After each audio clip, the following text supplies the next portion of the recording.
En Periodista Digital continuamos el ciclo de entrevistas sobre trayectoria de grandes figuras de los medios de comunicación. Hoy contamos con doña Cristina López Slichting. Muchas gracias por venir.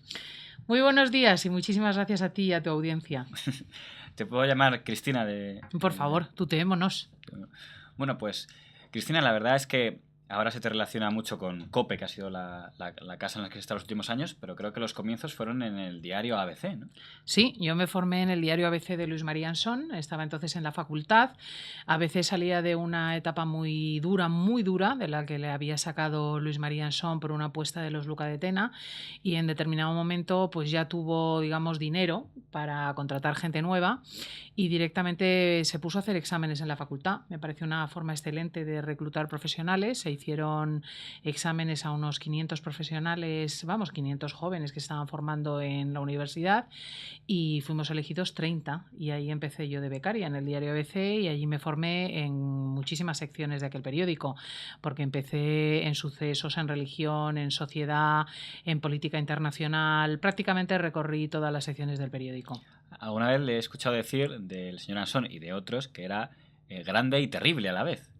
Bueno, es que como todas las personas extremadas, Luis María era excepcional en lo bueno y en lo malo. Entonces, era un hombre con el que daba gloria trabajar porque te podías matar en el periodismo sabiendo que ibas a tener portada. Eso es muy importante, tener un individuo que olfatea la noticia, de tal modo que si tú estás en el frente o estás en una circunstancia social o estás cubriendo un incendio en la sección de sucesos, sabes que si llegas el primero, que si tienes la noticia y llegas con ella a la redacción, va a tener su justo peso. Y esto es muy importante, sentirte respaldado detrás por una persona que tiene conciencia exacta de lo que vale el esfuerzo del profesional y el mérito que tiene, ¿no? Y yo estoy muy agradecida de haber hecho esos años la carrera con Luis María Ansón. Por otro lado, era una persona extraordinariamente exigente. Quiero decir que a la hora del cierre se pasaba por la redacción, repasaba cada una de las páginas y si veía una falta de ortografía, pues se oía jurar en arameo, había golpes sobre la mesa, gritos a los redactores y si había un descuadro de una fotografía o un pie de foto estaba mal cerrado o había 2 cíceros de diferencia con respecto a la medida que tenía que tener un texto, pues se oían las blasfemias en Antofagasta, ¿no? Entonces eran esas cosas pintorescas de Ansón que, insisto, era extremado en todo. Dicen que es de los directores, digamos, que están muy encima de la redacción, ¿no? Como se dice también de Ramírez, ¿no? Que son dos directores que están muy encima. Nosotros, como sueles conocemos en las televisiones, donde suelen ser más afables, no conocemos el lado, digamos, exigente, por llamarlo. Es indispensable. Yo creo que son los dos grandes directores de finales del siglo XX, de principios del siglo XXI, los que han hecho la historia del periodismo en nuestros últimos 30 años, desde la transición, y realmente han dedicado su vida a eso. El resto de las cuestiones personales o sociales son totalmente anecdóticas en su vida. Ellos viven en las redacciones. Luis María se iba a la cumbre de países iberoamericanos en América y se hacía enviar, entonces que no había otros recursos, por fax todo el periódico íntegro. Lo seguía leyendo en la sede que hubiese de la cumbre iberoamericana, lo devolvía escrito con una letra infernal, tachado con letra. Entonces había gente experta en la redacción en adivinar la letra de Luis María para saber qué puñeta estaba diciendo sobre un pie de foto o sobre una nota que había puesto a pie de noticia en un suceso o sobre una apreciación que había hecho sobre una esquela. O sea, que es que estaba en Argentina o estaba en Bolivia y seguía pensando en lo que se escribía en un pie de foto en España, ¿no? Y Pedro J es igual. Pedro J... Porque usted también estuvo en El Mundo, ¿no? Yo estuve después en El Mundo, sí. Muy bien. Estuve en El Mundo después, efectivamente. Desgraciadamente, tras la época de Luis María Ansón y tras un breve periodo de Jiménez Alemán como director de ABC, entró Zarzalejos, con el que yo tuve una relación muy tumultuosa. Llegamos a chocar, tuve que salir de la redacción y fue muy triste para mí esa salida porque yo lo había entregado todo por el diario ABC. Me había jugado varias veces en los frentes internacionales la vida por el periódico y por el periodismo, y para mí fue muy humillante salir de ABC. ¿Pero era una cuestión de tipo personal o algo periodísticamente que era un punto de vista diferente? O... En el fondo sí era una cuestión periodística. Yo había dejado el reporterismo por razones personales, porque eran muchos años pues de eso, de jugarme la vida, de hacer muy difícil la existencia el hecho de estar continuamente fuera y tener muchos hijos pequeños, y entonces Jiménez Alemán me ofreció la dirección de la sección de religión, y la gestión de aquella sección no le gustó a Zarzalejos. Teníamos un problema de comprensión, digamos, de esa sección, y chocamos desde el principio, y después se constituyó en una cuestión personal, cosa que a mi juicio no debe permitir nunca un director de periódico, llevar al ámbito personal una cuestión laboral. El tema es que acabé saliendo de ABC de muy mala manera y con harto dolor por mi parte, de una forma a mi juicio muy injusta. Rara vez he hablado de ese tema, la verdad, pero yo creo que ya han pasado suficientes años como para que lo comente, y entonces fue Pedro J. Ramírez muy generoso y me ofreció un puesto en El Mundo, y entonces estuve trabajando con ellos y pude comprobar lo mismo. O sea, que con Pedro J. era igual, tú traías una noticia que te quemaba en las manos y él sabía valorarla en su justo peso, la llevaba portada, la llevaba al lugar adecuado, y esto pues estimula extraordinariamente a los profesionales, y sobre todo él se emociona con las noticias exactamente igual que tú. O sea, él si tiene algo sobre, me da lo mismo, sobre el 11M, sobre un caso de corrupción, sobre un suceso en Madrid, sobre un problema en Valencia o sobre un evento en Galicia, está tan vivo, está tan ávido de servir la noticia al lector como el redactor mismo o como el propio lector, y esto es lo fundamental. Por cierto, en el tema de la ABC Religión, el orden fue primero Santiago Martín era el que estaba antes, luego estuviste tú y luego Jesús Bastante era... Bueno, más antes aún, o sea, la cosa fue Martín Descalzo, o sea, Martín el histórico de ABC, el gran periodista, el gran creador del periodismo religioso era Martín Descalzo, que a su vez venía de un grupo, hay que recordar a los más jóvenes, de grandes literatos que nacieron en el norte de Castilla, de donde procede Miguel Delibes. Miguel Delibes, el gran creador literario español, que no fue premio Nobel porque a él no se molestó en hacerlo y porque la Academia nunca ha sido lista en perseguir a los grandes escritores, pero que es uno de los grandes escritores a la altura de los Nobeles españoles e internacionales, pues se crió en el norte de Castilla, fue director del periódico muchos años, y allí pues allí han crecido y se han desarrollado grandes periodistas y grandes escritores de la talla de José Jiménez de Lozano, por ejemplo, ¿no? O César Alonso de los Ríos. Y allí también en esa misma época creció y se hizo Martín Descalzo, José Luis Martín Descalzo. Ellos cubrieron el Concilio Vaticano II para España, que fue una época de una enorme apertura no solamente religiosa, sino también cultural, porque recordemos que era la época de la dictadura. Estuvieron al filo entre lo prohibido y lo no prohibido en el norte de Castilla, y luego Martín Descalzo, que ha escrito obras extraordinarias de teatro y obra poética inigualable, pues tuvo una trayectoria muy brillante en el diario ABC. Llevó muchos años la sección de religión y hizo artículos inolvidables, escribió de los mejores textos literarios de la trayectoria de ABC. Y yo comencé en la sección de religión a las órdenes de Martín Descalzo con Santiago Martín. Después Martín Descalzo se fue retirando progresivamente, él hacía diálisis, tenía una grave enfermedad de riñones, acabó muriendo de eso, y Santiago Martín, que era su discípulo, pues se hizo cargo de la sección. Por entonces hacía ya programas de televisión, Santiago Martín, en la televisión española, y después efectivamente fue Jesús Bastante. Yo lo llevé muy poco tiempo, un breve periodo en la época de Jiménez Alemán, y hasta que Zarzalejos me despidió, y después fue Jesús Bastante el que llevó esa sección en ABC.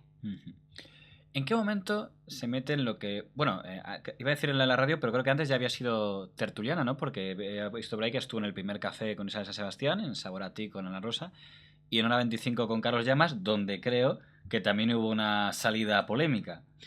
Bueno, ahí fue, efectivamente, Isabel San Sebastián hacía la Hora 25 con Carlos Llamas durante bastante tiempo. En determinado momento ella se va a hacer el primer café, le piden a alguien joven que la pueda sustituir, y ella da mi nombre.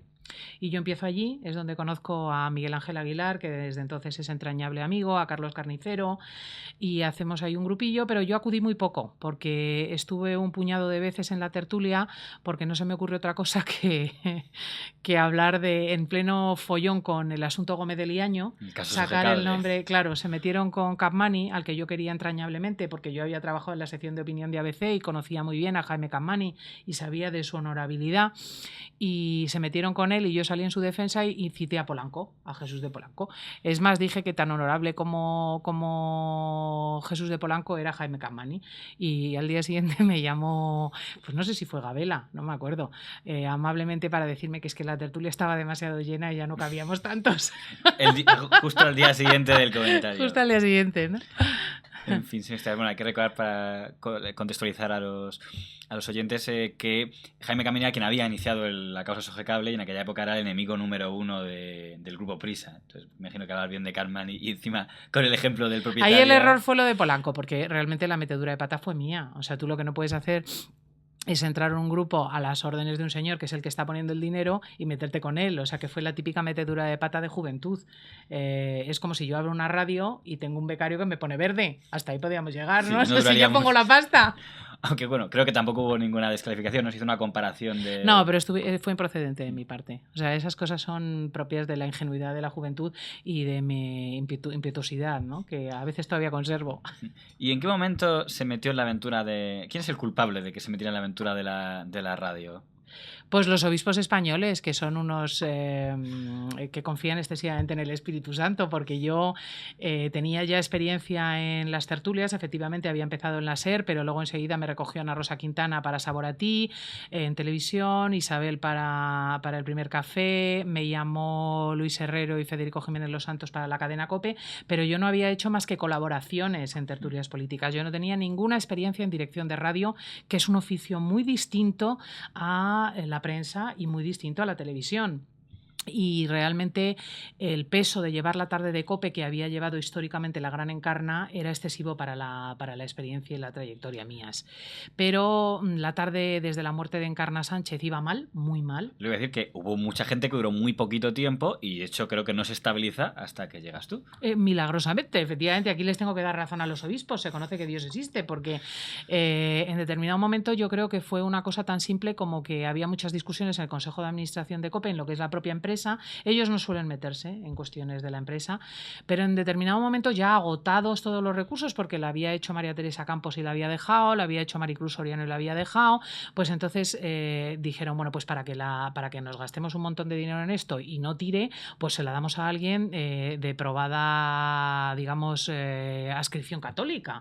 Y yo no tenía ninguna relación con la Conferencia Episcopal Española, ni había tratado nunca con los obispos, pero es verdad que en mi trayectoria personal yo había experimentado una muy vigorosa conversión, una vuelta muy vigorosa al catolicismo, que era mi religión desde pequeña, pero que empezó a interesarme especialmente a partir de los 18 años.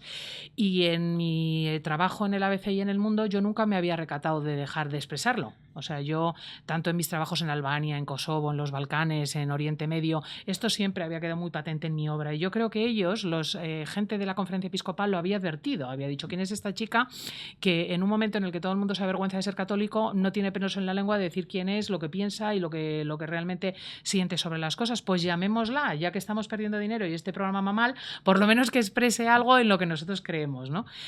Y realmente fue un acierto en ese sentido, porque yo recuerdo haberme sentado en aquel despacho de Encarna y decir, pero por favor, pero si yo esto no lo sé hacer.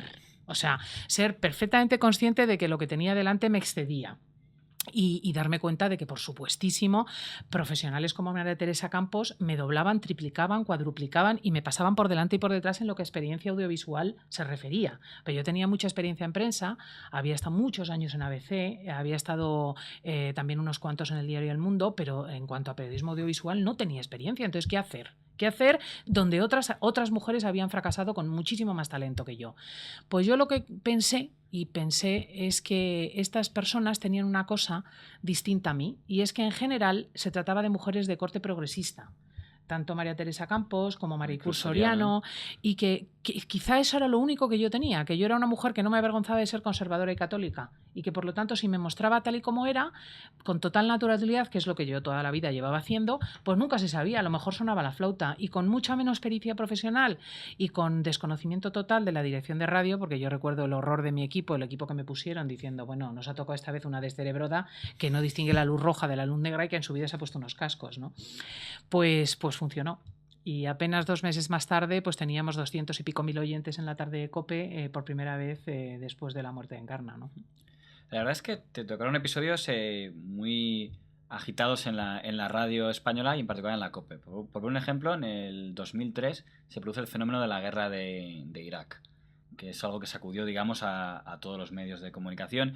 Pero en el caso de la COPE tenía un matiz un poco polémico, a ver si es más o menos como lo he entendido. La Conferencia Episcopal dice no a la guerra, porque el Vaticano ha dicho no a la guerra, igual que la SER y todos.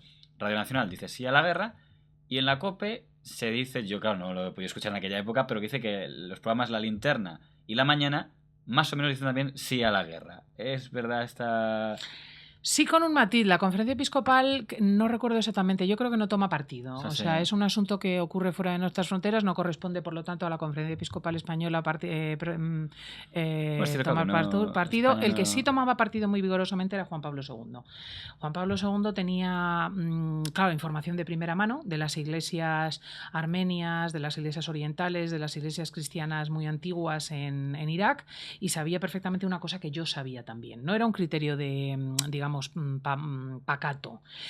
Yo había hecho muchísimo trabajo en la frontera entre Irán e Irak durante años, en la zona del Kurdistán, y yo sabía que Irak estaba dividida de forma natural en el Kurdistán y la zona entre suníes y chiíes, y que esa unidad, por triste que parezca, la consagraba Saddam Hussein. Saddam Hussein, con toda su maldad, conseguía un equilibrio entre fuerzas muy centrípetas. En el momento en que Saddam Hussein es descabezado, esas heridas se iban a romper y el país se iba a partir en tres, con lo cual la entrada del islamismo integrista y del dinero de procedencia saudí, etcétera, iba a ser inevitable. Yo eso lo sabía, y también lo sabían en el Vaticano.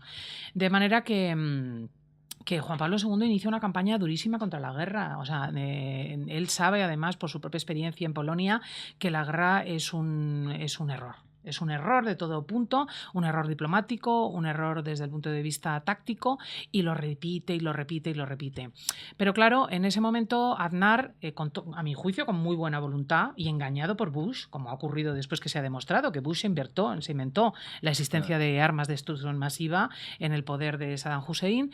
Aznar sabe que nosotros, para ser fuertes, tenemos que ser fuertes aliados de los Estados Unidos, cree en la palabra de Bush, se embarca de una manera quizá excesiva en una amistad estrechísima con los Estados Unidos, y no le puede fallar a los Estados Unidos en ese momento, y puesto que además tampoco íbamos a entrar en combate ni nos jugábamos mayores problemas, porque tampoco vamos a escandalizarnos aquí, o sea, nosotros no íbamos a ir a la guerra en primera fila, pues realmente se pone del lado de los Estados Unidos. Inmediatamente la izquierda se pone en contra, con lo cual en nuestra nación lo que se vivía a muchos kilómetros como algo muy dramático se vuelve a convertir en un enfrentamiento tradicional, derecha-izquierda, con muchos matices guerra civilistas, lo mismo que pasaría después con el Prestige, lo de siempre en España. Entonces la situación era muy delicada en España. La conferencia episcopal se mantiene distante porque es tradicional en línea un muy sabio equilibrio. Y Federico Jiménez de los Santos y César adoptan muy claramente la postura de Aznar y la defensa del gobierno, ¿no? Sin embargo, yo, que sentía muchas simpatías hacia Aznar y entendía, porque entonces no sabíamos lo de las armas de destrucción masiva, por qué lo estaba haciendo, a la vez yo sabía que era errado el criterio de los Estados Unidos, porque yo conocía muy bien el problema sobre el terreno, y además no podía dejar de escuchar las llamadas de Juan Pablo II en contra de la guerra, y asumí la postura del Papa. Y entonces fue una situación muy cómica, muy propia de la Iglesia, porque la Iglesia es un ámbito de una libertad grandísima. O sea, la Iglesia, contra lo que quieran asegurar sus enemigos, es no un es ámbito... bloque homogéneo. ¿Qué va? La Iglesia es un lugar donde, salvo los principios fundamentales, ¿no? Los criterios dogmáticos y las conciencias de fe profundas que sostienen al individuo, todo lo demás es susceptible de duda. Todo lo temporal es susceptible de opinión. Por lo tanto, el ámbito de la libertad es amplísimo. Y se dio esa situación, ¿no? Que la mañana y la noche llamaban a la guerra y la tarde se ponía en contra. Y fue pues un ámbito de pluralismo y de libertad pues, muy inteligente y muy interesante en esos momentos. En el libro de La noche a la mañana habla entonces de que hubo también por aquella época, o igual había sido un poco antes, no lo sé, un digamos ese enfrentamiento en torno al entonces director de informativos, don José A. Pezarena, y el que dirigía las mañanas, que era don Federico Jiménez de los Santos. Y de hecho cuenta que además se llegó a plantear como alternativa al señor Pezarena Cristina López Listing, lo pone en boca del señor Barrio Canal. Pero al margen de si se llegó a plantear o no, si fue que no quisiste tú o que no te lo plantearon, ¿cómo se vio eso de que hubiera, bueno, porque de hecho no era raro que hubiera discrepancias internas en los programas de la cadena de la Iglesia, pero ¿cómo se vio aquello que acabó con la salida del señor Pezarena de la COPE? Yo reconozco que es un asunto del que nunca tuve conocimiento. O sea, hasta que no se ha publicado en el libro yo jamás imaginé que mi nombre hubiera sonado para eso. No lo desconocía por completo. Me pasó totalmente desapercibido. Sí sabía que había diferencias entre Pezarena, que era muy equilibrado y una persona, digamos, de posición muy de centro, y Federico, porque era público y Federico siempre ha sido muy honesto y muy claro en lo que piensa y lo dice además en antena, ¿no? O sea que esos choques eran públicos, pero digamos que eso a mí no me afectó, no, yo ni entraba ni salía, ¿no? Cuando llega, digamos, el cambio del gobierno de 2004, sea voluntariamente o no por el gobierno, empiezan a aparecer unos temas muy polémicos en la sociedad y que afectan varios de ellos muy de lleno a los valores de la Iglesia, por eso que la COPE aparece de repente en el centro de muchas polémicas. Pero quizá la más importante, y lo digo porque creo que es de las pocas programas donde se posicionó claramente en contra, fue el tema del matrimonio homosexual. Generalmente, es verdad, hombre, en la COPE ningún programa lo aplaudieron, pero digamos que no era, digamos, lo prioritario a criticar. En todo caso, se casó para criticar que se era para una maniobra de desviar la atención, era lo que se decía en la mañana, se habla de eso para que no hablemos del 11M. Pero en la tarde, con Cristina, se convierte en unos programas que abiertamente dicen, no, nosotros opinamos en contra de este proyecto. Y caen sobre la tarde con Cristina pues una serie de ataques bastante considerables. Ahora que ha pasado un tiempo y que en su momento el sector social que había que protestaba contra aquello no era pequeño, ahora igual sigue siendo igual de grande que entonces, pero se le ve menos. ¿Ha cambiado de visión o mantiene la crítica que tenía en ese momento a aquel proyecto de matrimonio homosexual? No era solo la cuestión de cómo denominar a las uniones entre homosexuales, era sencillamente que la izquierda española estaba descabezada. La caída del muro ha constituido para las izquierdas europeas un problema gravísimo, lo quieran o no lo quieran ver, ¿no? Hace poco me decía Cayo Lara en una entrevista en 13 Televisión, no, a nosotros no se nos ha caído el muro. Digo, puñeta, ¿cómo que no se os ha caído el muro? O sea, a ti se te ha caído el muro como se le ha caído a todo el mundo. O sea, de hecho, la posibilidad del estatalismo, de la enajenación de los medios de producción, el colectivismo, todo eso ha pasado a la historia. Por lo tanto, ¿cómo llenaba la izquierda de Zapatero de contenido una legislatura que en muchísimos aspectos tenía de izquierdas lo que yo? Quiero decir que desde el punto de vista de la economía, evidentemente estaba haciendo una economía liberal. No hacía otra cosa. Pues con toda una serie de principios que venían sobre todo suscitados desde un cierto lobby de feminismo muy agresivo que define la antropología desde la ideología de género. Y eso entrañaba muchísimos frentes, no solamente este de cómo denominar las uniones homosexuales. O sea, desde, por ejemplo, una agilización del aborto, un desprecio total a la vida humana en el vientre de la mujer, sin derecho ninguno para el feto, la manipulación en el ámbito de los embriones, la investigación con los embriones, con un desprecio hacia todo ello que sorprendía, por ejemplo, en los ambientes ecologistas alemanes, que vienen ya de vuelta del mundo del nazismo, donde ya se hizo todo eso y que saben de sobra lo peligroso que puede ser. En fin, fueron batallas antropológicas que enfrentaron directamente lo que es el cristianismo, la herencia del cristianismo europeo, del humanismo cristiano europeo, y lo que proponía Zapatero, que era el nacimiento de un hombre nuevo que se inventaba a sí mismo, o sea, que inventaba desde su forma de reproducirse a su sexualidad, o sea, que de repente un día nacía de su madre y decía, no, yo voy a elegir a partir de hoy si soy hombre, mujer, elefante o Coca-Cola, una cosa rarísima, ¿no? O sea, evidentemente existen personas cuya sexualidad no viene definida por los cánones tradicionales. Eso no lo puede negar nadie. Y existen homosexuales, naturalmente que existen. Y lo reconoce la antropología cristiana y son merecedores de todo el respeto y de toda la compañía. Y es que quien lo niegue no es cristiano. Pero de ahí a decir que un niño a los 5 años ha de plantearse, como se planteó en las escuelas y como se planteaba en la educación para la ciudadanía en determinados textos, si es niño, niña o planta, o sea, es que estamos cayendo en el ridículo, sencillamente, ¿no? Entonces fueron tareas, digamos, fueron batallas de una profundidad antropológica muy dura, efectivamente, donde además algunos sectores pretendieron reducir las cosas al ridículo, porque no fueron así de abruptas, se trataron con muchísima delicadeza y yo las mantengo todas. O sea, a nuestro programa llamaron, por ejemplo, montones de homosexuales, y ahí están las grabaciones para quien las quiera oír, diciendo que no eran partidarios del matrimonio homosexual. O sea, personas homosexuales que vivían en unión homosexual, que decían que no eran partidarios del matrimonio porque el matrimonio era la definición de la pluralidad entre el hombre y la mujer. O sea que precisamente el matrimonio es la definición de una unidad entre el sexo femenino y el masculino que constituye un ámbito ideal para niños que nacen y crecen con una referencia masculina y femenina en su casa, y que eso nada tiene que ver con la unión entre dos personas que se quieren y que son del mismo sexo. O sea que es que esto era un debate que estaba en la sociedad y del que participaban los sectores homosexuales con total respeto. Y esta era una cosa que se quería silenciar, sencillamente. Y es verdad que en la tarde esto tuvo su espacio, esto se habló, yo me niego a someterme a la censura de las cosas, porque hay cosas que parecen estar prohibidas. Sí, es un tema en el que quería entrar porque, por ejemplo, un ejemplo que me llamó mucho la atención, que sé si lo recuerdo porque lo escuché, que el propio Partido Popular llama a un experto en la comisión antes de que se apruebe la ley, que es don Aquilino Polaino, da su opinión y el propio PP se escandaliza y dice, no, no sabíamos que iba a decir esto. Toda la izquierda mediática, por supuesto, cómo se permite que un señor tenga estas opiniones, que se le expulse, que se le encarcele. Y me acuerdo que esa tarde estaba, no sé si ya antes que ahora, pero me acuerdo que esa tarde estuvo, y dijiste algo así como, bueno, parece que en la defensa de la libertad de expresión ha faltado la derecha y ha faltado la izquierda en el día de hoy. Hombre, naturalmente. Es que Aquilino Polaino ya no habla de este tema porque el grado de amenazas de muerte que ha sufrido por parte del lobby gay ha llegado al extremo de atenazarlo personalmente. ¿Y quién ha contado esto en España? ¿Ha sido portada de los periódicos? ¿Ha sido portada que un prestigioso psiquiatra que tiene cátedra internacional en América ha sido objeto durante meses de amenazas de muerte? Porque a mí me parece gravísimo. Quiero decir, a mí me da igual lo que opine una persona, siempre y cuando efectivamente no conculque los principios constitucionales, ni haga mal a nadie, ni haga objeto de vejación ni de insulto a ninguna persona y sea respetuoso. Y me da igual. Y yo hay muchas personas con las que no comparto criterio y que son íntimas amigas mías y todo el mundo lo sabe, porque yo discuto públicamente con personas con las que difiero, con respecto a las cuales difiero enormemente y me gusta esto, porque yo lo llamo pluralismo y diferencia de opinión. Y jamás se me ocurriría llamar a estas personas y amenazarlas de muerte porque piensan diferente que yo.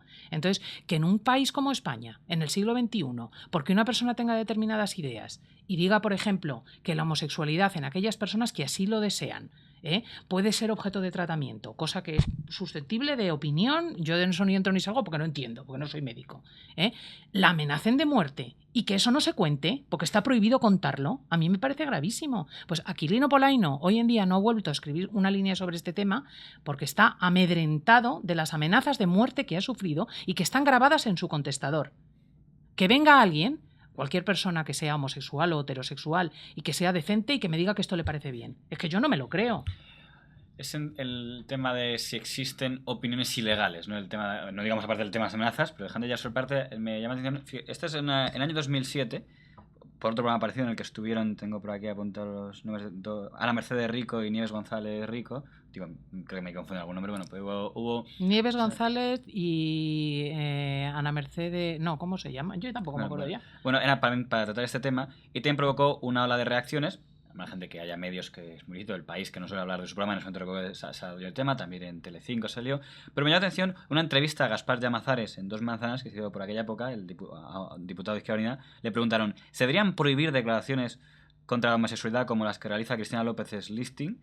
Y contesta el diputado señor Llamazares, es necesaria una ley porque amparándose en la libertad de expresión se agrede a un colectivo. Esas declaraciones en la cadena de los obispos merecen una respuesta no política, sino judicial.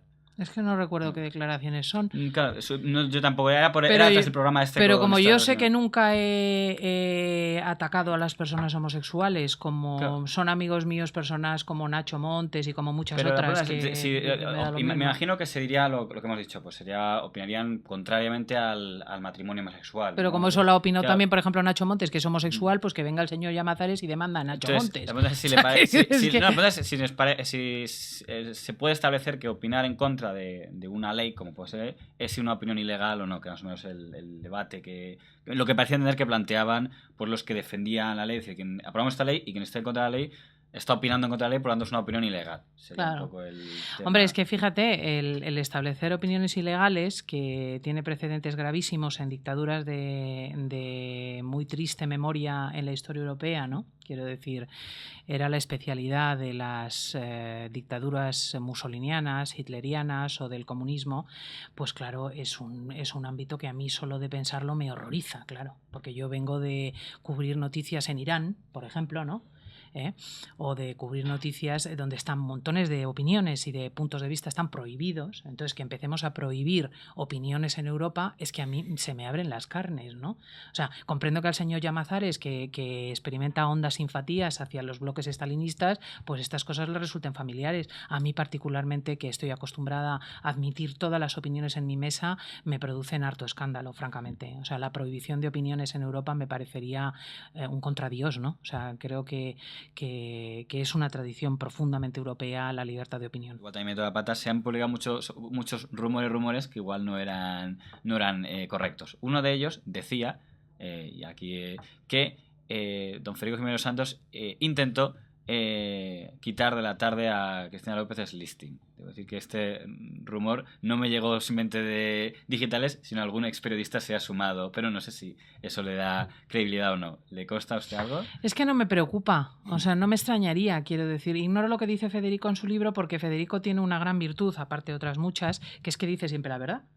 Entonces, incluso cuando le perjudica. Ergo, si lo ha pensado, probablemente lo ha publicado. Lo que pasa es que no tengo por costumbre fisgonear los libros buscando la información sobre mi persona. No me preocupa mucho ni me interesa. Entonces entiendo que es más que probable que en determinado momento él pensase que para sus intereses una persona tan díscola como yo convenía quitarla de la tarde y poner una persona más adecuada a su punto de vista, ¿no? No me extrañaría nada, vamos. Tampoco me ofende, ¿eh? Quiero decir que esta es una sociedad muy compleja donde hay que pelear muy duro y donde quienes luchan por el poder pues también pelean muy duro, ¿no? Hombre, era una época en la que parecía que la cadena COPE era como el mal, aunque todo el mundo hablaba de la COPE. Era algo que a mí me llama mucho la atención. Yo lo vi como estudiante y aunque en el EGM la segunda, profesores en las tertulias en todas las televisiones, la COPE era el mal, pero todo el mundo la escuchaba. Porque la COPE hizo la oposición. Porque en un momento en que la oposición del Partido Popular estaba totalmente destruida, quiere decir que tras la salida de Aznar el partido de Rajoy no era tal, o sea, estaba buscando su camino, el propio Rajoy tenía un liderato muy puesto en entredicho, recordemos los encuentros en Valencia, las afirmaciones de Esperanza Aguirre, en aquel momento el propio Partido Popular estaba haciendo la travesía del desierto que ahora está haciendo el Partido Socialista, ¿no? Entonces, quien hizo la oposición fue, y además una oposición a un gobierno muy raro, porque desde luego todo el mundo coincide ahora que el gobierno Zapatero ha sido un grano en la historia de España, un grano muy raro, muy raro, muy raro. O sea, hasta los propios socialistas, ¿no? Nada que ver con la persona de Rubalcaba o con la persona de Felipe González. La persona de Zapatero ha sido muy rara. O sea, ha sido un tipo muy joven que ha levantado odios de la guerra civil, ha hecho cosas muy extrañas que yo no creo que favorezcan nuestra trayectoria como país en general, ¿no? Entonces, quien hizo la oposición pues fue la cadena COPE, ¿no? O sea, desde efectivamente las batallas antropológicas que quizás se llevaron más en la tarde hasta la lucha antiterrorista con los acuerdos que entonces el presidente alcanzaba con la banda por parte de Federico, pasando por las grandes manifestaciones a favor de la familia. Es que recordemos que incluso acompañaba a la COPE entonces movilizaciones en las calles. Recuerdo un artículo, porque también escribiste artículos, que eres columnista en La Razón y en otros medios. Recuerdo uno que cuando se formó el primer gobierno del 2008, dedicabas el ramillete de ministras nuevas que salió y acabas el artículo diciéndolo: a que me acusan machista por haber escrito esta columna. Y efectivamente, don Daniela Nido, directora de SER, acusó de machistas a una serie de periodistas y en el que curiosamente había una mujer que era Cristina López Listing. Sí, tú fíjate qué absurdo, ¿no? Quiero decir, cómo va uno a abominar de su propia condición cuando está tan orgullosa de ser mujer. Yo lo que creo es que si verdaderamente el único mérito de una persona es tener pene o no tenerlo, pues claro, la cosa está como muy pobre, ¿no? Quiero decir que si yo elijo para mi equipo una persona en virtud de su dotación genital, la cosa puede quedar muy escasa. Les suelo preguntar si saben idiomas, si saben quién era Nasser, si saben qué era la revolución panarabista, en fin, una serie de cositas adecuadas para el periodismo. Y creo que el señor Zapatero tenía que haber preguntado a sus ministras y a algunos de sus ministros algunas cositas también, ¿no? Y fue muy triste como mujer asistir a la subida al poder de personas muy poco preparadas, elegidas exclusivamente por la cuestión de la cuota. Y me pregunto yo si no también por ciertas preferencias, porque en algunos casos eran mujeres muy guapas, entonces vete tú a saber si no serían del gusto del señor Zapatero. No estoy haciendo insinuaciones de orden sexual, que Dios me perdone, sino que hay quien ha dicho que le gustaban cierto tipo de mujeres por estética, ¿no? Entonces yo como mujer me sentí muy humillada de tener que escuchar como una ministra como Viviana Aido decía que, lo cual evidentemente es un analfabetismo desde el punto de vista de la ciencia biológica, que en el vientre de los seres humanos pues había seres vivos pero no seres humanos. O sea, ¿cómo puede una pregunta que mandé muy polémica? Es que claro, no, es que sobre todo dices, no es una cuestión polémica, es que es una cuestión de primero de básica de biología.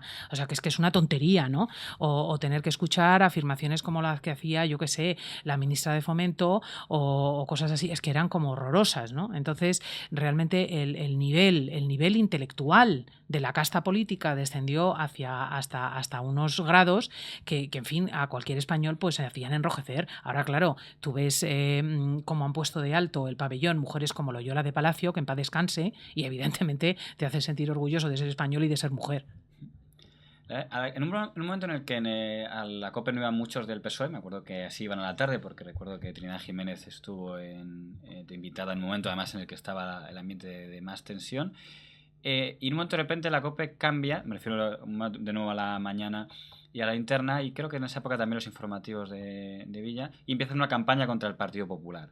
Creo que tampoco la tarde estuvo en aquella campaña, no estoy hablando del 2008, cuando hay contra el don Mariano Rajoy. Me parece que no estaba la tarde en aquella. ¿Pero ya estaba Rajoy en el poder? No, como cuando después de perder las elecciones del 2008, Rajoy hay un congreso del Partido Popular, y entonces la mañana él interna, y creo que también los informativos, pero no estoy seguro, hace una campaña como que Rajoy no debe seguir ya como presidente del Partido Popular, muy lícita, y creo que me parece que la tarde no participó en aquella, ¿no? Bueno, yo es que no tengo por norma hacer campañas políticas desde el periodismo. O sea, yo reconozco que nosotros hicimos una labor de oposición, pero no la hicimos, yo al menos no la hice deliberadamente. Quiero decir, en la época del zapaterismo no es que dijese, la tarde va a participar en un ejercicio de la oposición en España. No, yo generaba una mesa de debate donde muchas personas exponían muchas ideas y hacían oposición a ideas que desde el poder se querían hacer obligatorias. Esta es una función del periodismo, ¿no? El abrir un debate plural. Y por lo tanto ejerces, como decía siempre Luis María Ansón, un séptimo poder. Es el séptimo poder, el de la prensa, el defender la libertad de opinión de los ciudadanos. Pero no tengo por norma derribar gobiernos, ni ponerlos, ni establecer quién tiene que llevar los gobiernos. Esa es una forma personal de hacer periodismo en la que yo no entro, ¿no? Los acosos y derribos que nos decía el señor Ansón, que él también decía que él también había participado en alguna de estas campañas. En el tema de las polémicas, por así decirlo, básicamente solo he visto así dos relevantes. Una del señor don Carlos Díaz, que se dice, vuelvo a tener los se dices, que es muy peligroso, pero se dice que es decisión suya porque había insultado precisamente a don Federico Jiménez de los Santos. Y otra más reciente, la del señor Mario Vaquerizo, que además me da la atención que él mismo ha dicho que lo comprende y que mantiene muy buena relación. No, lo curioso de estas dos personas es que son íntimos amigos míos hoy. Entonces, es un tema importante, o sea que por lo menos a nivel personal no hubo... No, o sea, quiero decir, en el caso de Carlos es porque, y además yo a Carlos Díaz, que lo respeto intelectualmente muchísimo, Carlos Díaz ha introducido en España, y mucha gente no lo sabe, toda la investigación sobre el personalismo francés. Este es un país que aprecia muy poco a intelectuales de esta talla, ¿no? Hombres como Mounier, como Peggy, como Maritain son conocidos e investigados en España gracias a la talla intelectual de Carlos Díaz. Carlos tiene una cosa que es enormemente temperamental. Entonces se deja llevar en los debates por su carácter. Y esta es una cosa que hay que tener cuidado, porque yo puedo diferir de María Antonia Iglesias, como hago siempre en las tertulias de Telecinco, o de Miguel Ángel Aguilar, pero no los puedo llamar hijos de la grandísima, o vomitivos, o estalinistas de mierda.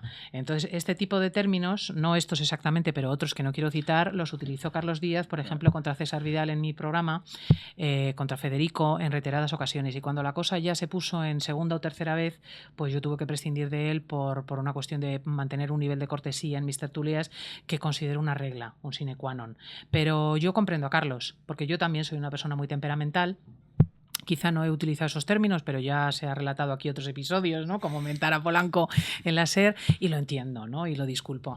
Y en el caso de Mario, pues el diálogo que tuvimos a raíz de que Alaska y él, Olvido y él, hiciesen una imitación de La Piedad, donde Mario salía chupándole los pechos a Olvido, en una fotografía estéticamente muy bonita, pero que obviamente era una imitación de La Piedad de Miguel Ángel, pues fue muy gracioso, ¿no? Porque yo le digo, joder, Mario, digo, ¿y ahora yo qué cuento aquí, no? Porque es que me llamaban los oyentes seguidores de la Virgen del Rocío, o sea, gente sencilla de la calle que es muy devota de la Virgen y que se sentía ofendida. Y claro, yo tenía que tener en cuenta el entusiasmo de Mario, por lo que además ha sido una mera travesura estética, porque es que Mario es profundamente respetuoso con el catolicismo. Por eso hemos colaborado durante años de forma tan estupenda en COPE, Mario Vaquerizo y yo, ¿no?